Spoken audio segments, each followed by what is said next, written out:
স্বাগত নিউজ 24 সকাল ৭টা সংবাদে। সাথে আছি আমি আসমাতুলি। আজ ৮ই মার্চ আন্তর্জাতিক নারী দিবস। এবারে প্রতিপাদ্য করোনাকালে নারী নেতৃত্ব গড়বে সমতার বিশ্ব। বাংলাদেশে সরকারি বেসরকারি নানা আয়োজনে দিবসটি উদযাপন হবে। তবে এখনও বিভিন্ন ক্ষেত্রে পিছিয়ে আছে নারীরা। ১২ বছরেও রাজনীতিতে নারীর ৩৩% অংশগ্রহণ নিশ্চিত করতে পারেনি দলগুলো। এসবের পেছনে বড় বাধা হিসেবে পুরুষতান্ত্রিক সমাজ ব্যবস্থাকেই দায়ী করছেন বিশেষজ্ঞরা। এক্ষেত্রে নারী পুরুষ উভয়ের পাশাপাশি পরিবার, সমাজ এবং রাষ্ট্রকেও একযোগে কাজ করার তাগিদ মানবাধিকার কর্মীদের। অন্তরা রহমানকে সাথে নিয়ে বিস্তারিত জানাচ্ছেন প্লাবন রহমান। নারীরা কি জেগেছে নাকি জাগেনি তা নিয়ে রয়েছে বিতর্ক। নারীরা কি এগিয়েছে নাকি ভেতরে রয়েছে পশ্চাৎপদ মনোভাব তা নিয়েও আছে মতভেদ। তবে একটি বিষয়ে সবাই একমত, নারী পুরুষের সমতা করতে যেতে হবে বহুদূর। মানবাধিকার কর্মীরা বলছেন, ছোটবেলা থেকেই বিয়ের বাজারে নারীকে মূল্যবান করে তোলাকেই সবচেয়ে গুরুত্বপূর্ণ বলে মনে করে পরিবার। শিক্ষা, চাকুরি, কখনো গান, আবৃত্তি কিংবা সাংস্কৃতিক অঙ্গনের বিচরণকেও ধরা হয় বিয়ের বাজারে দাম বাড়ানোর উপাদান হিসেবে। ঘুরে ফিরে ব্যাপারটা একটাই রয়ে গেছে, মেয়েদের আর শেষ গন্তব্য হলো বিয়ে, সংসার, সন্তান। আমাদের সমাজ কিন্তু সবসময় নারীকেই এটার জন্য দোষারোপ করে এসছে, এবং শুধু দোষারোপ না, নারীকেই এটার জন্য শাস্তি ভোগ করতে হয়েছে। তো এগুলো থেকে তো আমরা এখনো খুব একটা বেরিয়ে আসি না। নারীরা তাই এত এগিয়েও কোথায় যেন পিছিয়ে। ব্র্যাকের হিসেব বলছে, দেশের ৭৭% নারী পরিবারেই নির্যাতনের শিকার। পরিসংখ্যান ব্যুরোর মতে ৮০% বিবাহিত নারী স্বামীর দ্বারা নির্যাতিত। মানবাধিকার কর্মীরা বলছেন, অর্থনৈতিকভাবে স্বাবলম্বী হলেও পুরুষতান্ত্রিক সমাজের পরিবারে শেষমেশ পুরুষের সিদ্ধান্তই প্রাধান্য পাচ্ছে। সবকিছু মূলে পরিবার, সমাজ, রাষ্ট্র, এই তিনটা কিন্তু একটা ট্রায়াঙ্গেলের মতন, যে সবগুলোর মধ্যে নারীর প্রতি যে একটা সহানুভূতিশীল, যেটা আমরা বলি নারী বান্ধব একটি পরিবেশ, সেটা ক্রিয়েট করতে। রাজনীতিতেও অনেক পিছিয়ে বাংলাদেশের নারী। ২০০৮ সালে গণপ্রতিনিধিত্ব আদেশ অনুযায়ী ২০২০ সালের মধ্যে রাজনৈতিক দলগুলোর সব স্তরের কমিটিতে ৩৩% নারী নেতৃত্ব রাখার বিধান ছিল, কিন্তু ১২ বছরেও কোনো দলই এই শর্ত পূরণ করতে পারেনি। তথ্য বলছে, আওয়ামী লীগের কমিটিতে ২৬%, বিএনপিতে 15% এবং জাতীয় পার্টির কমিটিগুলোতে নারীর অংশগ্রহণ 20%। বাকি দলগুলোতে আরো কম নারী নেতৃত্ব। আমাদের দুর্ভাগ্যবশত আমাদের রাজনৈতিক দলগুলো এটা অর্জন করতে পারে নাই। এর মূল কারণ হলো আমাদের পুরুষতান্ত্রিক সমাজ, এটার অবসান হওয়া দরকার। জাতিসংঘ বলছে, বাংলাদেশে এখনো অর্ধেকের বেশি মেয়ে বাল্য বিবাহের শিকার। উচ্চশিক্ষায় নারীরা পুরুষের তুলনায় পিছিয়ে। জনপ্রশাসন মন্ত্রণালয়ের তথ্য অনুযায়ী সরকারি চাকরি ক্ষেত্রে নারীর পদচারণা 30%-রও কম। তাই সমতার বিশ্ব করতে সময় লাগবে আরো। প্লাবন রহমান, নিউজ 24, ঢাকা। মধ্যপ্রাচ্য সহ বৈদেশিক শ্রমবাজারে ১০ লাখ নারীর কর্মসংস্থান হলেও বেড়েছে নির্যাতন, নিপীড়ন ও মৃত্যুর ঘটনা। গেল ৫ বছরে লাশ হয়ে দেশে ফিরেছেন অন্তত ৪৮৭ নারী। আর শুধু করোনাকালেই সব হারিয়ে বেকারত্বের অভিশাপ নিয়ে ফিরেছেন অন্তত ৫০,০০০ নারী কর্মী। সংকট নিরসনে দক্ষ নারী কর্মী তৈরির পাশাপাশি নারী অভিবাসন নীতিমালা বাস্তবায়নের উপর জোর দিচ্ছেন সংশ্লিষ্টরা। বিস্তারিত জানাচ্ছেন লাকমিনা জেসমিন সোমা। ৯০-এর দশক থেকে এ পর্যন্ত ৯,২৪,৪১৫ বাংলাদেশি নারীর কর্মসংস্থান হয়েছে মধ্যপ্রাচ্য সহ বিশ্বের বিভিন্ন দেশে। মূলত ২০১৫ সালে সৌদি সরকারের সাথে সমঝোতা সইয়ের পর থেকেই বিদেশের শ্রমবাজারে বাড়তে থাকে বাংলাদেশি নারী কর্মীর আধিক্য। দেশটিতে বর্তমানে ৩.৫ লাখ নারী কাজ করছেন, যা বাংলাদেশের মোট নারী অভিবাসী কর্মীর ৩৮%। তবে বিপুল সংখ্যক নারী কর্মী পাঠানোর বিপরীতে বেড়েছে নির্যাতন ও নিপীড়নের ঘটনা।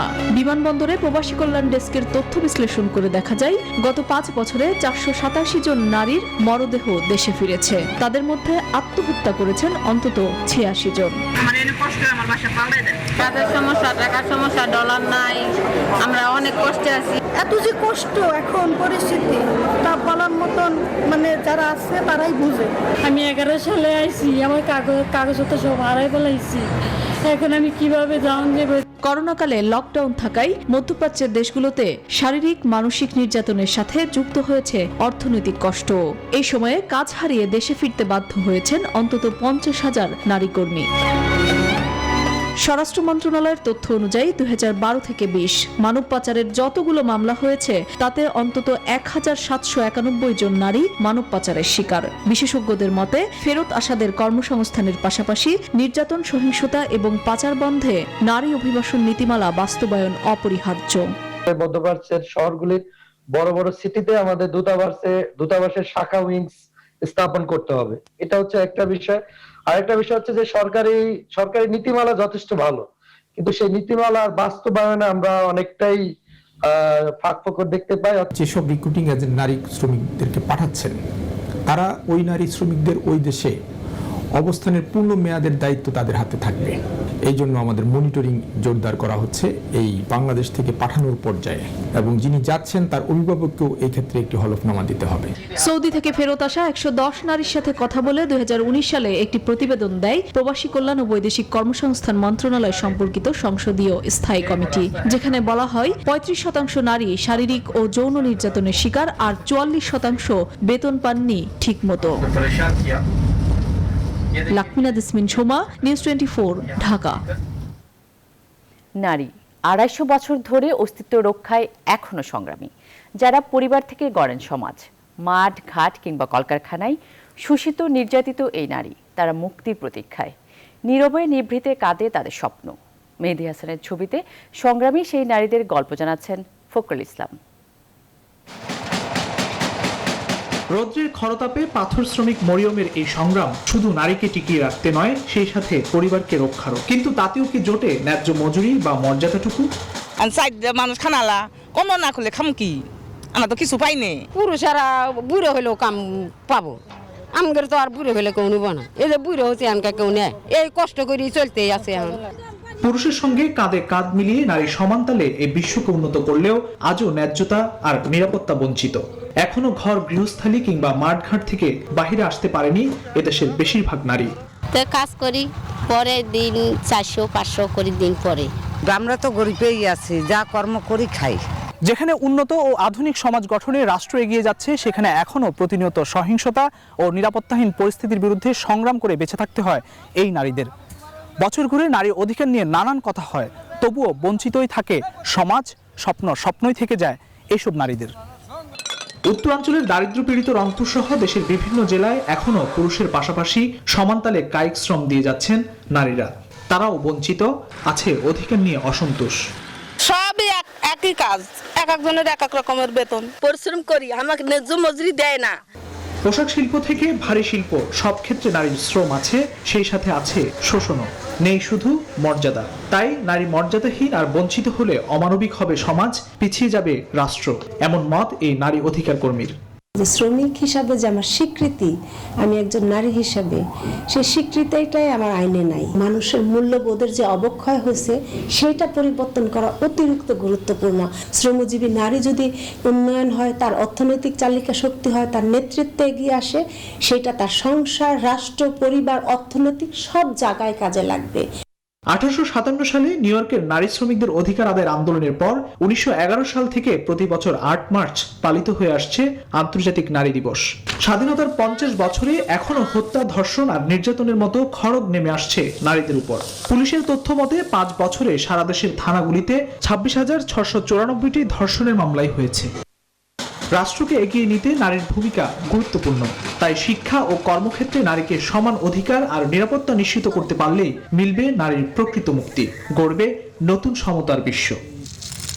ফখরুল ইসলাম, নিউজ 24, ঢাকা। সাইবার অপরাধ এর সবচেয়ে বড় ভুক্তভোগী নারীরা।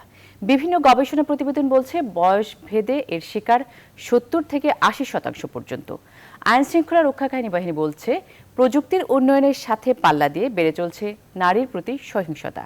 তথ্য প্রযুক্তি বিশেষজ্ঞরা মনে করেন অনলাইনে হয়রানি নারী অগ্রগতিতে বড় বাধা, যা দমনে সরকারি উদ্যোগের পাশাপাশি গড়ে তুলতে হবে সামাজিক আন্দোলন। রিশাদ হাসান জানাচ্ছেন বিস্তারিত। দ্বাদশ শ্রেণীতে লেখাপড়া চলাকালীন স্মার্টফোন হাতে পেয়েছিলেন আইরিন। ইন্টারনেটের ব্যবহারে অসচেতন থাকায় প্রথমে হ্যাকিং, পরে ব্ল্যাকমেইলের শিকার হন তিনি। নিজের মধ্যে খুবই ভয় কাজ করতো যে এই বুঝি কিছু একটা হয়ে গেল, প্রচন্ড মানসিক ট্রমায় ছিলাম। আইন ও সালিশ কেন্দ্রের তথ্য মতে বাংলাদেশে ৮০% মেয়ে শিশু অনলাইনে হয়রানির শিকার। সাইবার ক্রাইম অ্যাওয়ারনেস ফাউন্ডেশনের তথ্য বলছে দেশের মোট সাইবার অপরাধের ৭০%ই নারী কেন্দ্রিক। ডিএমপির সাইবার ক্রাইম বিভাগ বলছে ২০১৬ সাল থেকে সাইবার জগতে নারীর প্রতি সহিংসতা প্রতি বছর দ্বিগুণ হারে বাড়ছে। আমি প্রত্যেক বছরই বলবো দ্বিগুণ হারে আসছে। যেহেতু আমি আবারও বলি প্রযুক্তি উন্নয়ন হচ্ছে, তার মানে ইন্টারনেটে মানুষ বেশি মানুষ ইন্টারনেটে কাজ করছে বা দ্য ইন্টারঅ্যাক্টিং ওভার ইন্টারনেট, তাহলে ক্রাইমের সংখ্যাটা বাড়ছে। তথ্য প্রযুক্তি বিশেষজ্ঞদের মতে সাইবার অপরাধের শিকার হওয়া নারীদের সামাজিকভাবে হেয় করার বিষয়টি আরও উদ্বেগজনক। এখনো যদি আমরা আদিম যুগে বা অন্ধকার যুগের মতো নারীকে দোষারোপ করতে থাকি, তাহলে এই নারী সমাজকে সাথে দিয়ে বিশ্বের সামনে এগিয়ে যাওয়া এবং এই যে বিশ্বের যে নতুন চ্যালেঞ্জ, চতুর্থ শিল্প বিপ্লবের চ্যালেঞ্জ, ডিজিটাইজেশনের চ্যালেঞ্জ, অর্থনৈতিক উন্নয়নের চ্যালেঞ্জ, এই চ্যালেঞ্জগুলিতে আমরা সামনে আগাইতে পারবো না।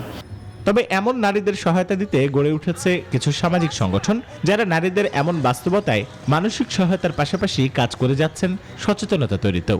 নারীদের মাঝে সচেতনতা তৈরি হয়, তারা মানসিকভাবে যেন প্রস্তুত থাকে যে কোনো সমস্যা মোকাবেলা করার জন্য। আপনি আওয়াজ তুলুন, আপনি সাহায্য চান, আমরা সাহায্য দেওয়ার জন্য আপনার কাছে আসি।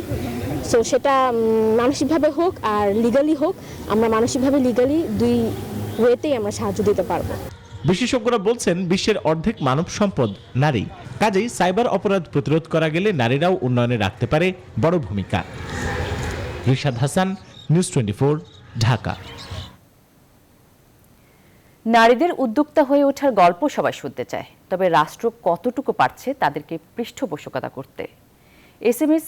এসএমই ফাউন্ডেশনের এক জরিপে উঠে এসেছে ভয়াবহ বৈষম্যের কথা। হিসেব বলছে দেশে ১০০ জন উদ্যোক্তার মধ্যে মাত্র ৭ জন নারী উদ্যোক্তা। বিশেষজ্ঞরা বলছেন পদে পদে বাধা, ব্যাংক লোনের স্বল্পতা, সরকারি নীতি সহায়তা না পাওয়া নারীদের উদ্যোক্তা হয়ে ওঠার বড় অন্তরায়। সুলতান আহমেদ জানাচ্ছেন বিস্তারিত। বিশ্ববাজারে দ্বিতীয় বৃহৎ পোশাক উৎপাদক দেশ বাংলাদেশ, যেই খাতে সবচেয়ে বেশি কাজ করেন নারীরা। সস্তা শ্রমকে পুঁজি করে শত কোটি টাকার মালিক হচ্ছেন অনেকেই, তবে দিন বদলায় না নারী কর্মীদের। চাকুরির এমন নানাবিধ বঞ্চনা ছেড়ে যখন নারীরা উদ্যোক্তা হতে চান, সেখানেও যেন অন্ত নেই নানাবিধ বাধার। এসএমই ফাউন্ডেশনের এক জরিপে দেখা যায় উদ্যোক্তা হতেও অনেকটাই পিছিয়ে নারীরা। হিসেব মতে দেশে মোট উদ্যোক্তা ৭৮,১৮,৫৬৫ জন, যার মধ্যে পুরুষ ৭২,৫৫,০০০ আর নারী ৫,৬৩,০০০। শতকরা হিসেবে নারী উদ্যোক্তা মাত্র ৭.২%। এর মধ্যে ক্ষুদ্র ও মাঝারি ব্যবসায়ী রয়েছেন ৯৯% নারী উদ্যোক্তা। বড় ব্যবসায় নারীদের অংশগ্রহণ খুবই কম। একটা পুনর্তনা প্যাকেজ ঘোষণা করা হয়েছিল, কিন্তু আর্থিক প্রতিষ্ঠানগুলোর অসহযোগিতার জন্য তারা সেটা কিন্তু অ্যাভেল করতেই পারেনি। অনলাইনে তারা তাদের পণ্য বিক্রি করে সাস্টেইন করার চেষ্টা করছে। এই সময় যেন তাদেরকে কোনোভাবে হ্যারাসমেন্ট না করা হয়। যদি জাতীয় পর্যায়ে কিছু সেলস সেন্টার তৈরি করা হয়, যেখানে উদ্যোক্তারা তাদের প্রোডাক্ট দিতে পারবেন বিক্রির জন্য, তাহলে উৎপাদনের পাশাপাশি বিক্রয়ের যখন একটা জায়গা তৈরি হবে, তখন প্রকৃত উদ্যোক্তা বান্ধব একটা পরিবেশ তৈরি হবে। যদিও এসএমই ফাউন্ডেশন বলছে নারী উদ্যোক্তাদের প্রশিক্ষণ, ঋণ বিতরণ কিংবা যে কোনো সহায়তায় পাশে রয়েছে তারা। ক্রেডিট হোলসেলিং এর প্রায় 26% ঋণ আমরা মহিলা উদ্যোক্তাদের দিয়ে থাকি, এবং আমাদের যে প্রশিক্ষণ কর্মশালাগুলো আমরা পরিচালনা করি, সেখানে প্রায় 66% মহিলা উদ্যোক্তারা প্রশিক্ষণ নিয়ে থাকে। বর্তমানে অনলাইন ব্যবসায় যুক্ত হচ্ছেন বহু নারী। বিশেষজ্ঞদের পরামর্শ, গুরুত্ব দেওয়া উচিত নারী উদ্যোক্তা বাড়াতে। নারীদের জন্য আলাদা করে 5% বরাদ্দ থাকলেও অনেক নারী উদ্যোক্তা কিন্তু সেই প্রণোদনার সহায়তা পাননি, কারণ নারী উদ্যোক্তাদের ক্ষেত্রে সবসময় এই ঋণ প্রাপ্তির বিষয়টি পুরুষদের চেয়েও অনেক কঠিন হয়ে থাকে। এছাড়া নারী উদ্যোক্তা তৈরিতে পারিবারিক সহায়তা বাড়ানোর পরামর্শ দিচ্ছেন বিশেষজ্ঞরা। সুলতান আহমেদ, নিউজ 24, ঢাকা। বাংলাদেশে করোনা সংক্রমণের 1 বছর আজ। 2020 সালের এই দিনে দেশে শনাক্ত হয়েছিল নোভেল করোনা ভাইরাসে আক্রান্ত 3 জন রোগী। নানা চড়াই উতরাই পেরিয়ে সংক্রমণ কিছুটা নিয়ন্ত্রণে এলেও স্বাস্থ্যবিধি না মানায় আবারও বেড়েছে সংক্রমণ। স্বাস্থ্য অধিদপ্তরের মহাপরিচালক বলছেন, নিয়ম মেনে চললে বর্তমান করোনা পরিস্থিতির তুলনায় আরও ভালো অবস্থানে থাকতে পারত বাংলাদেশ। রিশাদ হাসান জানাচ্ছেন বিস্তারিত। মধ্য দিয়ে 3 জন রোগীকে শনাক্ত করেছি। 8 মার্চ 2020 দুপুরে আইডিসিআর এর নিয়মিত সংবাদ সম্মেলন বাংলাদেশের জন্য নিয়ে এলো এক দুঃসংবাদ। সেদিন দেশে শনাক্ত হয় করোনায় আক্রান্ত প্রথম 3 জন রোগী। 3 জন রোগী এখন ভালো আছে। আমাদের নানা প্রতিকূলতায় শুরু হলেও করোনার সাথে বসবাস। সাধারণ হাসপাতালগুলো একে একে পরিণত হতে থাকলো কোভিড হাসপাতালে। এই 1 বছরে বাংলাদেশে শনাক্ত ছাড়িয়েছে 5.5 লাখ। 18 মার্চ আসে প্রথম মৃত্যুর খবর। এ পর্যন্ত মৃত্যু হয়েছে প্রায় 8,500, তবে সুস্থ হয়েছেন 5 লাখেরও বেশি। বর্তমানে সংক্রমণের হার কম, তবুও সন্তুষ্ট নন স্বাস্থ্য অধিদপ্তরের মহাপরিচালক। স্বাস্থ্যবিধিটা মানাটা জরুরি এবং মানলে পরে হয়তো আমাদের অবস্থা আরও ভালো হতে পারত। টিকা নেওয়ার পরেও স্বাস্থ্যবিধি মেনে চলাটা অত্যন্ত জরুরি। আমরা যেন ভুলে না যাই যে কোনো সময় আমাদের আরেকটা বড় বিপদ হয়ে যেতে পারে। প্রতিদিন সংক্রমণের নানা দুঃসংবাদের মাঝে আশার গল্পটা শুরু হয় বিশ্বের 10ম রাষ্ট্র হিসেবে টিকা প্রয়োগ শুরু করা নিয়ে। এবছরের 7 ফেব্রুয়ারি থেকে সারা দেশে শুরু হয় গণটিকাদান। সম্প্রতি আবারও বাড়ছে সংক্রমণের হার। অধিদপ্তরের অতিরিক্ত মহাপরিচালক বলছেন, স্বাস্থ্যবিধি না মানাই এর প্রধান কারণ। আমরা এখন দেখছি যাদের মধ্যে পজিটিভ, এরা হয় কক্সবাজারে গিয়েছিল ছুটি কাটাতে, না হয় সিলেটে গিয়েছিল, না কোনো না কোনো পর্যটন কেন্দ্রে গিয়েছিল। সুরক্ষাটা মেনে চলা, এটার যখনই একটু ঘাটতি হবে তখনই এটা বাড়বে। চূড়ান্ত রোগ প্রতিরোধ ক্ষমতা তৈরিতে দেশের অন্তত 80% মানুষকে টিকা দিতে কাজ করে যাচ্ছে স্বাস্থ্যসেবা বিভাগ। এরপর পৃথিবী থেকে করোনা বিদায় নেবে কিনা সে প্রশ্নের উত্তর এখনো অজানা। বিশেষজ্ঞরা বলছেন যে করোনা প্রতিরোধে টিকাই একমাত্র অস্ত্র নয়, বরং স্বাস্থ্যবিধির সাথে এটিও এক অন্যতম অস্ত্র। সবাইকে টিকার আওতায় আনলে ধীরে ধীরে স্বাভাবিক হয়ে উঠতে পারে পরিস্থিতি। রিশাদ হাসান, নিউজ 24, ঢাকা। ঢাকা বিশ্ববিদ্যালয়ের 2020-2021 শিক্ষাবর্ষে প্রথম বর্ষ স্নাতক শ্রেণীতে অনলাইনের মাধ্যমে ভর্তির আবেদন প্রক্রিয়া শুরু আজ। সোমবার বিকেল 4টা থেকে শুরু হয়ে 31 মার্চ বুধবার রাত 11:59 পর্যন্ত চলবে এই আবেদন। এছাড়া এবার ভর্তি পরীক্ষা ঢাকা সহ 8টি বিভাগীয় শহরে অনুষ্ঠিত হবে। গত 18 ফেব্রুয়ারি উপাচার্য অধ্যাপক ডক্টর মোহাম্মদ আখতারুজ্জামানের সভাপতিত্বে অনুষ্ঠিত প্রথম বর্ষ স্নাতক শ্রেণীতে ভর্তি বিষয়ক সাধারণ ভর্তি কমিটির সভায় এই সিদ্ধান্ত গৃহীত হয়। সভার সিদ্ধান্ত অনুযায়ী ক ইউনিটের ভর্তি পরীক্ষা 21 মে, খ ইউনিটের ভর্তি পরীক্ষা 22 মে, গ ইউনিটের ভর্তি পরীক্ষা 27 মে, ঘ ইউনিটের ভর্তি পরীক্ষা 28 মে এবং চ ইউনিটের ভর্তি পরীক্ষা 5 জুন অনুষ্ঠিত হবে। সভায় ক, খ, গ ও ঘ ইউনিটের ভর্তি পরীক্ষায় 60 নম্বরের এমসিকিউ এবং 40 নম্বরের লিখিত পরীক্ষা নেওয়ার সিদ্ধান্ত হয়। শুধুমাত্র চ ইউনিটের পরীক্ষায় 40 নম্বরের এমসিকিউ এবং 60 নম্বরের লিখিত পরীক্ষা নেওয়ার সিদ্ধান্ত গৃহীত হয়।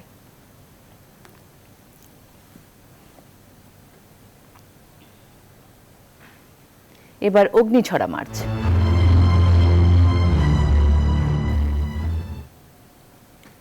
সাতই মার্চে বঙ্গবন্ধুর ঐতিহাসিক ভাষণের পর সারা দেশের পরিস্থিতি বদলে যায়।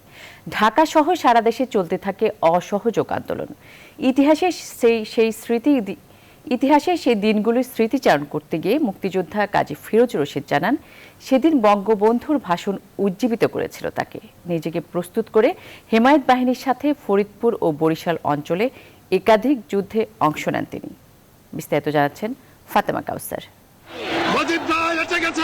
রেসকোর্স ময়দানে বঙ্গবন্ধুর সেই ঐতিহাসিক ভাষণের সাথে একাত্মতা ঘোষণা করেন ছাত্রনেতারা। ছাত্রলীগ কেন্দ্রীয় সংসদ এক বিবৃতিতে বাংলার মুক্তি আন্দোলনকে স্বাধীনতা আন্দোলন ঘোষণা করে ঐক্যবদ্ধভাবে সবাইকে যুদ্ধে ঝাঁপিয়ে পড়ার আহ্বান জানান। এবারের সংগ্রাম আমার মুক্তির সংগ্রাম। দেশের নানা প্রান্তে তখন চলতে থাকে বাঙালিকে সংগঠিত করে তোলার কাজ। এই সময় যারা নিবেদিত প্রাণ হয়ে কাজ করেছেন বাঙালির স্বাধীনতার জন্য, তাদেরই একজন কাজী ফিরোজ রশিদ। বঙ্গবন্ধু বলল যে গো অন ডু ডিউটি, তোমরা এক্ষুনি ভেঙে যাও। আমি যখন সালাম করলাম মাথা হাত দিয়ে বললো জানি না আর দেখা হবে কিনা, পাকিস্তান আর্মি কিন্তু ভয়ঙ্কর, তোমরা নদীর পর চলে যাও, ওইখান থেকে নির্দিষ্ট স্টেশন চলে যাবা, এই যুদ্ধ হবে দীর্ঘস্থায়ী যুদ্ধ। তখন ইকবাল হলে আমরা একটা দুর্গ গড়ে তুললাম। একদিন ট্রেনিং হচ্ছে, আরেকদিন গাড়ি ঘোড়া সংগ্রহ করতেছি, আমাদের লোকজন যাচ্ছে, এখানে কন্ট্রোল রুম করে ইকবাল হলকে। পাকিস্তান হানাদার বাহিনীকে প্রতিরোধ করতে স্কুল, কলেজ, বিশ্ববিদ্যালয়ের ছাত্রছাত্রীদের বিশাল অংশ প্রশিক্ষণ নিতে শুরু করে এই সময়। এই মুক্তিযোদ্ধা মনে করেন ছাত্র সমাজের মহান আত্মত্যাগ ছাড়া এদেশের স্বাধীনতা অর্জন মোটেই সম্ভব হতো না তখন। আওয়ামী লীগের নেতৃত্বে ছাত্রলীগের সংগ্রাম কমিটি সব জায়গায় হয়ে গেছে, দল মত নির্বিশেষে সংগ্রাম কমিটিতে অংশগ্রহণ করছে। গ্রামে গঞ্জে ঘরে ঘরে দুর্গ হয়ে গেছে। তারা সংগঠিত করে সব যে যুদ্ধে তাদের সাথে যোগান দিছে এবং ভারতে যাওয়ার আগেই তারা প্রশিক্ষণ নিছে এবং তাদের সাথে তারা যুদ্ধ করছে। অনেকে ভারতে যাওয়াও লাগে নাই। যুদ্ধ চলাকালীন সময় স্বাধীনতার সপক্ষে গঠিত সশস্ত্র গেরিলা বাহিনী হেমায়েত বাহিনীর হয়ে টানা 9 মাস পাক বাহিনীর বিরুদ্ধে যুদ্ধ করেছেন এই মুক্তিযোদ্ধা। কেউ খালি হাতে আসছে, কেউ রাইফেল নিয়ে আসছে। ফাতেমা কাউসার, নিউজ 24, ঢাকা। সময় হলো একটি বিরতির, সঙ্গেই থাকুন।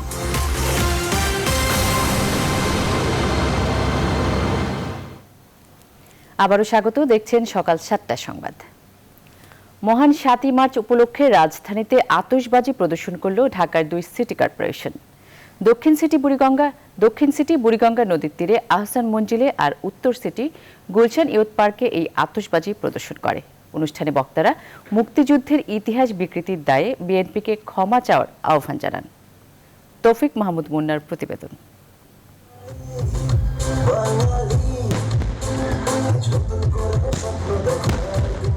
ঘড়ির কাটায় তখন রাত 9টার একটু বেশি। পুরান ঢাকার আহসান মঞ্জিল তখন এক অন্য পরিবেশ। পুরো এলাকা ছেয়ে যায় আতশবাজিতে। আহসান মঞ্জিল থেকে বুড়িগঙ্গা নদীর তীরের আকাশ জুড়ে আলোর ছটা। 7ই মার্চে ঢাকা দক্ষিণ সিটি আয়োজিত এই আতশবাজি প্রদর্শন ও সাংস্কৃতিক অনুষ্ঠানের উদ্বোধন করেন দক্ষিণের মেয়র ফজলেন্দুর তাপস। এখন নাকে খত দিয়ে এই দীর্ঘ 45 বছর যে অন্যায় অত্যাচার করেছো সেটার জবাব দিতে হবে, ক্ষমা চাইতে হবে, নাকে খত দিয়ে মাফ চাইতে হবে। তারপর যদি জনগণ কিছুটা হলেও আপনাদেরকে বিবেচনা করতে পারে। তবে আতশবাজি উৎসবে দক্ষিণকে অনেকটা ছাড়িয়ে গেল উত্তর সিটি কর্পোরেশন। গুলশানের ইয়ুথ পার্ক থেকে উত্তরের 54টি ওয়ার্ডে একযোগে 72টি স্থানে আতশবাজি প্রদর্শন করে ঢাকা উত্তর সিটি। উত্তরের মেয়রের সভাপতিত্বে অনুষ্ঠানে প্রধান অতিথি ছিলেন তথ্যমন্ত্রী হাসান মাহমুদ। উন্নয়নশীল দেশে পৌঁছার জন্য কিন্তু আজকের এই যে আমরা যে আতশবাজি ফুটিয়ে একটি মেসেজ দিচ্ছি যে কাউকে দাবিয়ে রাখতে পারবা না, তলাবিহীন ঝুরি না। প্রথমত এটি বিএনপির দৃঢ়তা যে তাদের এত সিনিয়র নেতা থাকতে তাদের দলেও অনেক মুক্তিযোদ্ধা আছে। কোন একজন মুক্তিযোদ্ধাকে দিয়ে তারা এই স্বাধীনতার সুবর্ণ জয়ন্তীর অনুষ্ঠানের উদ্বোধন করতে পারত। কেউ আমাদের দাবায় রাখতে পারবে না আতশবাজির উল্লাসে, এই স্লোগানে পুরো উত্তর সিটি হয়ে ওঠে আলোকোজ্জ্বল। তৌফিক মাহমুদ মুন্না, নিউজ 24, ঢাকা। প্রতি বছরই বর্ষা মৌসুমে নদী ভাঙনে বিলীন হওয়ার পথে নওগাঁর 3টি প্রাথমিক বিদ্যালয়। স্থানীয়দের অভিযোগ, প্রত্যন্ত অঞ্চলের এসব ঝুঁকিপূর্ণ শিক্ষা প্রতিষ্ঠানগুলোর রক্ষার কোনো পদক্ষেপ নেই কর্তৃপক্ষের। শুষ্ক মৌসুমে বিদ্যাপীঠগুলো রক্ষায় কোনো পদক্ষেপ না নেওয়া হলে আগামী বর্ষা মৌসুমে নিশ্চিহ্ন হয়ে যাবে এমন আশঙ্কাও তাদের। বাবুল আক্তার রানা, তথ্যচিত্রে ডেস্ক রিপোর্ট। 1757 সালে প্রতিষ্ঠা করা হয় আটগ্রাম সরকারি প্রাথমিক বিদ্যালয়। এই বিদ্যালয়টির পূর্ব পাশ দিয়ে বয়ে গেছে এক সময়ের খরস্রোতা ছোট যমুনা নদী। প্রতি বছরই বর্ষা মৌসুমে নদী ভাঙতে ভাঙতে এই বিদ্যাপীঠের খুব কাছে চলে এসেছে। একই চিত্র উপজেলার বাউল্লাপাড়া সরকারি প্রাথমিক বিদ্যালয় ও গুরনয় সরকারি প্রাথমিক বিদ্যালয়েরও। 3টি প্রাথমিক বিদ্যাপীঠকে নদী ভাঙনের কবল থেকে রক্ষা করার জন্য শুকনো মৌসুমে সুরক্ষা প্রাচীর নির্মাণের দাবি জানিয়েছেন শিক্ষক সহ স্থানীয়রা। বর্তমানে এটা নদী গর্ভে ভাঙতে ভাঙতে একদম বিদ্যালয়ের পাশে গিয়ে ভাঙনটা দাঁড়াইছে। মানে রক্ষা করার মতো কোনো যদি পরিকল্পনা সরকার না করে অনতিবিলম্বে পরবর্তী যে বন্যাটা আসবে এই বন্যায় এই স্কুলটা নদীগর্ভে চলে যাবে নিশ্চিত। কর্তৃপক্ষের কাছে বিনীত অনুরোধ করব এই শুষ্ক মৌসুমে বিদ্যালয় রক্ষার প্রয়োজনীয় ব্যবস্থা গ্রহণ করে এই এলাকায় শিক্ষার আলো ছড়িয়ে দেওয়ার প্রয়োজনীয় ব্যবস্থা গ্রহণ করতে ওনাদের জন্য মর্যাদা। এ বিষয়ে আশ্বাস দিয়েছেন সংশ্লিষ্টরা। আমরা প্রায় 2.5 কোটি টাকা ব্যয়ে একটি স্থায়ী প্রতিরক্ষামূলক কাজের একটা ডিমান্ড দিয়ে আমরা আমাদের ঢাকা দপ্তরে প্রেরণ করেছি। যদি বরাদ্দ পাওয়া যায় তাহলে হয়তো আমরা এই যে আটগ্রাম স্কুলটা আছে এটা 6 শিক্ষক বিশিষ্ট একটি 6 কক্ষ বিশিষ্ট একটি স্কুল, সেটা আমরা পার্শ্ববর্তী জায়গাতে স্থানান্তর করে নিতে পারবো। নদী ভাঙনের কবল থেকে প্রাথমিক বিদ্যালয় 3টি রক্ষায় কার্যকর পদক্ষেপ নেবে সংশ্লিষ্টরা, এমন প্রত্যাশা স্থানীয়দের। Desk report, news 24। মালামাল খালাসের সক্ষমতা বাড়াতে যশোর স্টেশনে লোডিং আনলোডিং প্ল্যাটফর্ম নির্মাণ করছে রেলওয়ে কর্তৃপক্ষ। পাশাপাশি চলছে স্টেশনটির 4 নম্বর লাইনের দীর্ঘ বৃদ্ধির প্রক্রিয়াও। উদ্দেশ্য মালবাহী বগি রাখার ক্ষেত্রে বিদ্যমান স্থান সংকটের সমাধান করা। ব্যবসায়ীরা বলছেন এটি চালু হলে দেশের দক্ষিণ পশ্চিমাঞ্চলের ব্যবসা বাণিজ্য আরও সম্প্রসারণ হবে। রিপন হোসেনের তথ্যচিত্রে ডেস্ক রিপোর্ট। যশোর স্টেশনে 4 নম্বর লাইনে 20টি পর্যন্ত বগি রাখা যায়। একটি র্যাকে 40 থেকে 42টি পর্যন্ত বগি থাকে। এতে 3 ও 4 নম্বর লাইন দুটি বেশিরভাগ সময় মালবাহী বগিগুলোর দখলে থাকে, ফলে প্রায়ই যাত্রীবাহী ট্রেনগুলোর ক্রসিং এ সমস্যা হয়। এ কারণে রেলের প্রকৌশল অধিদপ্তর যশোর স্টেশনে একটি ইয়ার্ড নির্মাণের পরিকল্পনা করেছে। পাশাপাশি এখানকার 4 নম্বর লাইনটিও সম্প্রসারণ করা হচ্ছে। আমাদের ঊর্ধ্বতন কর্তৃপক্ষের নির্দেশে 4 নম্বর লাইনটাকেও আমরা এর যে CSL বলে কমপ্লিট সাইডিং লেন্থ, এটাকেও সম্প্রসারণের উদ্যোগ নেওয়া হয়েছে। এটা হলে আমরা পুরোটা রেক সবগুলো কোচ একই সাথে 4 নম্বর লাইনে প্লেস করতে পারবো। শেড সহ একটি হাই প্ল্যাটফর্ম নির্মাণ করার খবরে খুশি স্থানীয়রা। রেল স্টেশনের যে লাইন বর্ধিত হচ্ছে, এখানে আমি বাংলাদেশ রেলওয়ে কর্তৃপক্ষকে সাধুবাদ জানাচ্ছি। এই জংশনটার পরিবেশ আরো সুন্দর হবে, সমৃদ্ধ হবে। ব্যবসায়ীরা বলছেন ইয়ার্ড নির্মাণ কাজ শেষ হলে এখানকার লোডিং আনলোডিং ক্ষমতা অনেক বৃদ্ধি পাবে। এতে আমদানিকারকদের সময় ও অর্থে সাশ্রয় হবে। পণ্যের মান এবং পণ্যের দাম সব বিষয়ে যারা ক্রেতা তারা উপকৃত হবেন, ব্যবসায়ীরা উপকৃত হবেন।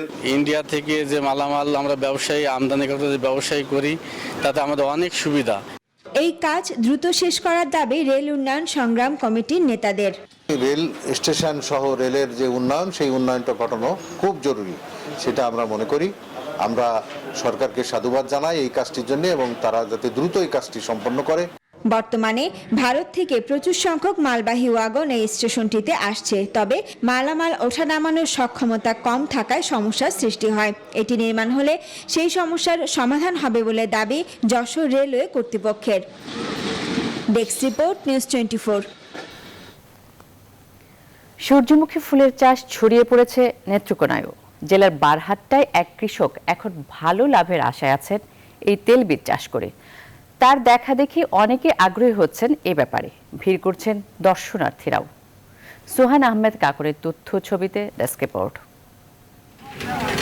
কৃষি সম্প্রসারণ অধিদপ্তরের সহযোগিতায় নেত্রকোনার বারোহাট্টা উপজেলার কৃষক সবুজ মিয়ার সূর্যমুখী বাগান এটি।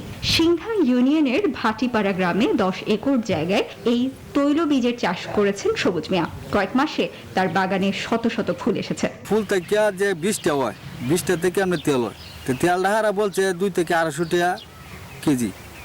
আর হেরা আবার একটা আশ্বাস দিছে আমারে, প্রথম অবস্থা তো এই অবস্থায় হারা 20টা হওয়ার পরে 20টা হারা নিয়ে যাবো, 20টা আবার রাখিয়া আবার পাবলিকরে দিব। উপজেলাবাসীর কাছে এই দৃশ্য বেশ উপভোগ্য, তাই প্রতিদিন ভিড় করছেন তারা। অনেকে বেষ্টনী পেরিয়ে বাগানে ঢুকে পড়ছেন ছবি তুলতে। উদ্যোক্তা সবুজ মিয়ার কাছে এটি বিড়ম্বনা। পাবলিক আইসা মনে করেন এটা বিভিন্নভাবে দেহাদি করে, ছবি তোলার পরে যে পাশে যে আলু ক্ষেত আছে, আলু ক্ষেত নষ্ট হয়ে যেতেছে, হেঁয়াজ ক্ষেত নষ্ট হয়ে যেতেছে। নতুন ফসলের চাষ এই এলাকায় কর্মসংস্থানও বাড়িয়েছে। বাগানটা হওয়াতে মনে হয় যে এলাকার মানুষের প্রায় 10-15 জন মানুষের ডেলি কাজ করে। আজকে প্রায় 5 মাস যাবত চলছে। খাটো জাতের সূর্যমুখীর চাষ বাড়াতে কাজ করছে কৃষি বিভাগ। এতে ভোজ্য তেলের আন্তর্জাতিক বাজারে স্থান করে নেওয়ার পাশাপাশি বাড়বে কৃষি পর্যটনের সম্ভাবনাও। এই তেল নিজেরা স্থানীয়ভাবে ঘানি মেশিনে ভাঙিয়ে সহজেই সূর্যমুখী আমরা খেতে পারি, সূর্যমুখীর তেল খেতে পারি। তাহলে আমাদের বিদেশ নির্ভরতা কম হবে, আমাদের সয়াবিনের উপর নির্ভরতা কম হবে। জেলা কৃষি অফিস থেকে জানা যায়, নেত্রকোনায় বিভিন্ন উপজেলায় অন্তত 5 হেক্টর জমিতে এবার সূর্যমুখীর চাষ করেছেন কৃষকরা। Desk report, news 24। কৃষিকাজে বীজ সংকট এবং অতিরিক্ত দামে বেশি ভুগতে হয় কৃষককে। শুকনগর নামে যে পেঁয়াজ একসময় লাভজনক ফসল ছিল, বীজের অভাবে তা এখন কৃষকের সুখ কেড়ে নিয়েছে। মেহেরপুরের পেঁয়াজ চাষিরা এবার বীজের সংকট দূর করতে নিজেরাই চেষ্টা করছেন। এমন উদ্যোগ আমদানি নির্ভরতা কমাবে বলে মনে করেন কৃষি কর্মকর্তারা। মেহেরপুর প্রতিনিধির তথ্যচিত্রে ডেস্ক রিপোর্ট। সুখসাগর মূলত ভারতীয় একটি জাত। দেশি পেঁয়াজের মতো ঝাঁজ না হলেও উৎপাদন ও ওজনে এই জাতের চাষ বেশ লাভজনক। ভারত সীমান্তবর্তী মেহেরপুরের বিভিন্ন উপজেলায় সুখসাগর বেশ ভালো পরিমাণে চাষ হয় গেল বছর। সে সময় ভালো দামও পান কৃষক। এবার চাহিদা বেশি থাকায় 9,000 টাকার বীজ কিনতে হয়েছে 13,000 টাকায়। বেড়েছে শ্রমিক ও অন্যান্য খরচও। তাছাড়া অন্যান্য পেঁয়াজের আমদানির নানা কারণে বাজারে ভালো দাম পাচ্ছেন না কৃষক। সব মিলিয়ে এবছর ভালো লাভের আশা নেই। তাই এবার সুখসাগরের বীজ উৎপাদনে মনোযোগ কৃষকের। এবারটা 4 বিঘি বীজের দাম অতিরিক্ত বেশি, 16,000 টাকা বীজ কিনে পেঁয়াজ বোনা হয়েছে। তবে বর্তমান বাজার এখনই কম পেঁয়াজের। ভারত থেকে বীজ নিয়ে আসি প্রতি বছর, বীজটা আমাদের এবার ভালো হয়নি কো, এবার আমরা বীজ তৈরি করেছি। আমাদের পাশাপাশি যারা অন্যান্য চাষি আছে তারাও লাভবান হবে। সেক্ষেত্রে আমাদের ভারত পার্শ্ববর্তী দেশ ভারত থেকে এই পেঁয়াজের বীজ আর নেওয়া লাগবে না, আর চাষিরা আর এই পেঁয়াজের বীজ নিয়ে বিভ্রান্তিতে পড়বে না। কৃষি কর্মকর্তারা বলছেন এবছর যে পরিমাণ বীজ উৎপাদন হবে তা দিয়ে পুরো জেলার চাহিদা মেটানো সম্ভব। আমাদের যে পরিমাণ বীজের আবাদ হয় সেই হিসাবে আমাদের উপজেলাতে প্রায় 200 বিঘা জমির যদি পেঁয়াজ বীজ উৎপাদন করি সেক্ষেত্রেই আমাদের জন্য এটা যথেষ্ট হয়। তবে এই বছর আমাদের পেঁয়াজের বীজের চাহিদা বাড়ার সাথে সাথে কৃষকরাও তারা পেঁয়াজ বীজ উৎপাদন করতে আরও আগ্রহী হয়েছে। এটা খুবই একটা লাভজনক চাষ। এবার শুধু মুজিবনগর উপজেলায় 300 হেক্টর জমিতে সুখসাগর পেঁয়াজের বীজ উৎপাদন হচ্ছে। Desk report, news 24। সময় হলো আরও একটি বিরতির, সঙ্গেই থাকুন।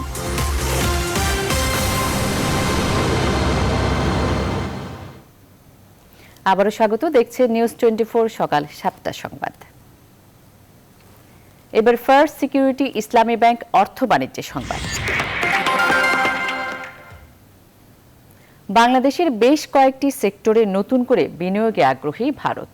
প্রধানমন্ত্রী নরেন্দ্র মোদীর আসন্ন সফরে আসতে পারে এই সংক্রান্ত ইতিবাচক সিদ্ধান্ত। রোববার সচিবালয়ে বাণিজ্যমন্ত্রী টিপু মুনশির সাথে সৌজন্য সাক্ষাৎ করে বাংলাদেশে সফররত ভারতের বাণিজ্য মন্ত্রণালয়ের একটি প্রতিনিধি দল। সাক্ষাৎ শেষে বাংলাদেশে বিনিয়োগে ভারতের আগ্রহের কথা গণমাধ্যমকে জানান টিপু মুনশি। বলেন, দুই দেশের বন্ধুত্ব আরও সামনে এগিয়ে নিতে ব্যবসা বাণিজ্যের দ্বার আরও প্রসারিত করতে চায় দুই দেশ। এছাড়া আসন্ন রমজান মাসে দ্রব্যমূল্য নিয়ন্ত্রণে রাখতে সরকারের পদক্ষেপের কথাও জানান মন্ত্রী।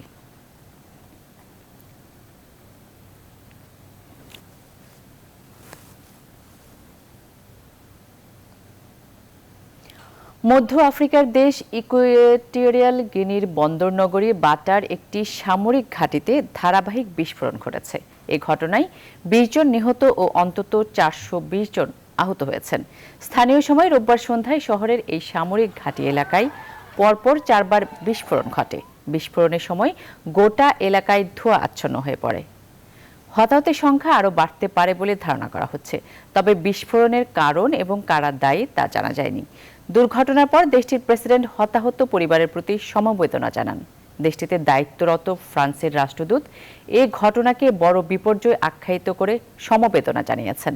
এছাড়া স্পেনের রাষ্ট্রদূত তাদের দেশের নাগরিকদের ঘরে অবস্থান করার নির্দেশনা দিয়েছেন।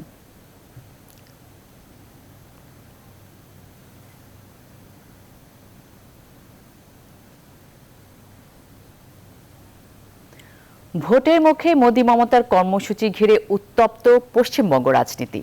কলকাতার ব্রিগেড ময়দান থেকে রাজ্য বিধানসভা নির্বাচনের প্রচার অভিযান শুরু করেছেন প্রধানমন্ত্রী নরেন্দ্র মোদী। আর নির্বাচনকে সামনে রেখে বিজেপিতে যোগ দিয়ে চমক দেখালেন বাঙালি অভিনেতা মিঠুন চক্রবর্তী। একদিকে কলকাতায় মোদী, অন্যদিকে শিলিগুড়িতে গ্যাসের মূল্য বৃদ্ধি আর তিস্তা ইস্যুতে সরব মুখ্যমন্ত্রী মমতা।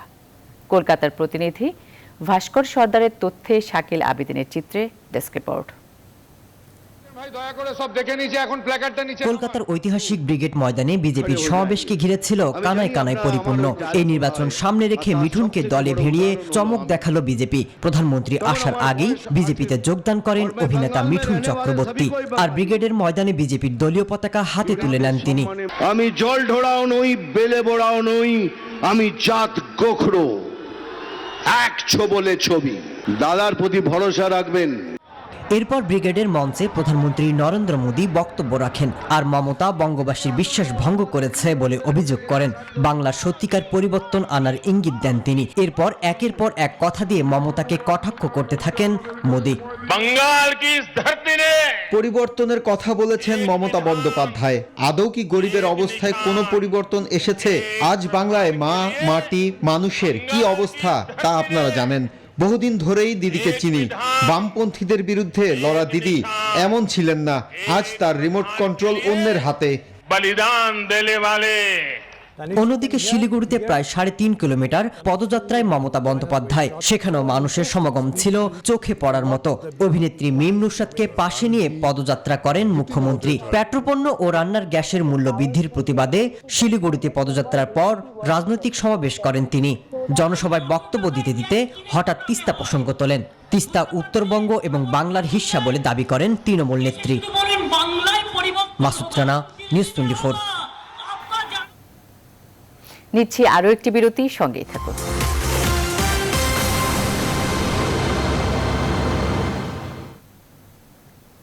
সকাল 7টা সংবাদে আবারও স্বাগত। এবার খেলার খবর। দুই টেস্টের সিরিজ খেলতে আগামী 12 এপ্রিল শ্রীলঙ্কা যাবে বাংলাদেশ দল। সেখানে গিয়ে কোয়ারেন্টাইনে থাকতে হবে টাইগারদের। বিষয়টি গণমাধ্যমকে নিশ্চিত করেন বাংলাদেশ ক্রিকেট বোর্ডের প্রধান নির্বাহী নিজামুদ্দিন চৌধুরী। শ্রীলঙ্কায় অন্যান্য প্রোটোকল মেনে টাইগাররা 6 থেকে 7 দিন কোয়ারেন্টাইনে থাকবে জানিয়ে তিনি বলেন, বাংলাদেশ দল কলম্বোয় অবস্থান করলেও সিরিজের 2টি টেস্ট কোথায় হবে তা এখনও ঠিক হয়নি। এছাড়াও টেস্ট চ্যাম্পিয়নশিপ খেলার 3 ম্যাচের ওয়ানডে সিরিজ খেলতে মে মাসের 20 তারিখ লঙ্কানরা ঢাকায় আসবে বলেও জানান তিনি।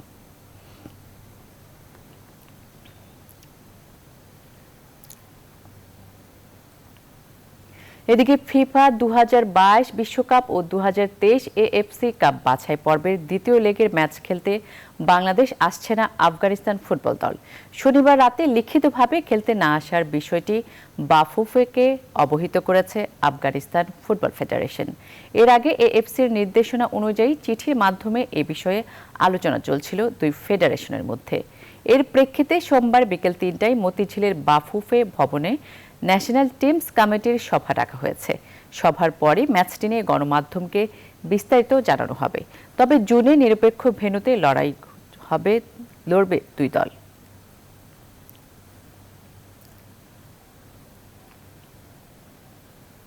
আজ সোমবার থেকেই চালু হচ্ছে পেশাদার লীগ ফুটবলের দ্বিতীয় লেগের দল বদলের উইন্ডো। 8 অথবা 9 এপ্রিল থেকেই দ্বিতীয় লেগের খেলা শুরু করতে চায় বাফুফে। 15 জুলাই শেষ হবে পেশাদার লীগ। এর মাঝেই হবে স্বাধীনতা কাপ ফুটবল। এবারে স্বাধীনতা কাপে জেলা, বিসিএল ও সার্ভিস দল মিলে অন্তত 4টি দলকে যুক্ত করার পরিকল্পনা ফেডারেশনের। মাহফুজুল ইসলামের রিপোর্ট। বাধাহীন সূচিতে শেষ হলো ফুটবল মৌসুমের প্রথম লেগ। দ্বিতীয় লেগ শুরুর আগে বাফুফের সামনে অপেক্ষা করছে বেশ কয়েকটি চ্যালেঞ্জ। এফসি কাপে দেশের 2 ক্লাব বসুন্ধরা কিংস ও ঢাকা আবাহনীর পূর্ব নির্ধারিত খেলা থাকায় লিগের সূচিতে পড়বে তার কিছুটা প্রভাব। সবচেয়ে বড় প্রভাব পড়বে জুনে সেন্ট্রাল ভেন্যুতে বিশ্বকাপ বাছাইয়ের ম্যাচকে ঘিরে। এছাড়াও এপ্রিলের শুরুর 10 দিন হবে বাংলাদেশ গেমস। এমন সব বাস্তবতাকে মাথায় রেখে ইতিমধ্যেই লিগ শুরুর সম্ভাব্য দিনক্ষণ জানিয়ে দিয়েছে লিগ কমিটি। 7 এপ্রিল হলো আমাদের সেকেন্ড উইন্ডো ডেট। সর্বোচ্চ 15 জুলাই আমাদের পেশাদার লিগের দ্বিতীয় পর্বের খেলাগুলো শেষ হয়ে যাবে সফলভাবে। ব্যস্ত এই সূচির মাঝেই হবে স্বাধীনতা কাপ, যেখানে পেশাদারি লিগের দলগুলো ছাড়াও যুক্ত হবে আরও 4টি দল। ইন্ডিপেন্ডেন্স কাপটার কিন্তু পরিধি একটু কলবরটা বাড়বে।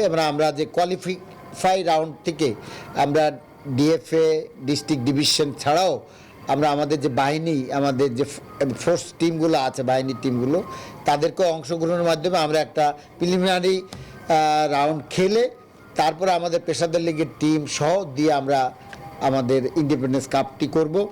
লিগ কমিটির মিটিং শেষে ফিফা স্বীকৃত 14 রেফারিকে ব্যাচ প্রদান করা হয়। মাহফুজুল ইসলাম, নিউজ 24, ঢাকা। এখন এ পর্যন্তই। সাথে থাকায় ধন্যবাদ সবাইকে।